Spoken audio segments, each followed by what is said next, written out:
Show cause, inter board show cause. షాకులు ఇస్తే షాకులు ఇస్తారు, ఒక్కడు పని చేయడా ఇంటర్ బోర్డులో. Point number 1. ఇక పోతే పాయింట్ నెంబర్ 2 ఏంది, ఫీజు రియంబర్స్మెంట్లు లేవు. మళ్ళీ నువ్వు విద్యాశాఖనట ప్రేమిస్తావట, సరస్వతిదేవినట విద్యను ప్రేమిస్తాడట, విద్యను ప్రేమిస్తాడట. ఫీజు రియంబర్స్మెంట్లు లేవు, ఈయన విద్యను ప్రేమిస్తాడు. ఆడ స్కూళ్ళలో ఫుడ్ పాయిజన్ అయి చచ్చిపోతుంటే ఇబ్బంది పడతా ఉంటే ఈయన విద్యను ప్రేమిస్తాడు. వసతులు లేక ఏడుస్తూ ఉంటే విద్యను ప్రేమిస్తాడు. స్కూల్ రిటైర్ అయిన టీచర్లకు పెన్షన్లు రాలేదు ఇప్పటిదాకా, విద్యను ప్రేమిస్తాడు. అడ్మినిస్ట్రేషన్ చేయనీకి వస్తలేదు, ఈయన విద్యను ప్రేమిస్తాడు. భలే చెప్తారు సార్ మీరు.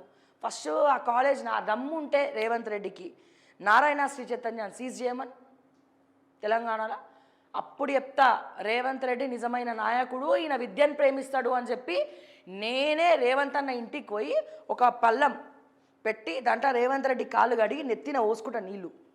దమ్ములుంటే కాలేజీలను సీజ్ చేయమను, నారాయణ శ్రీ చైతన్య కార్పొరేట్ చదువులను అరికట్టమను తెలంగాణలో దమ్ముంటే, అప్పుడు మనం మాట్లాడుకుందాం. IndiGo bumper offer.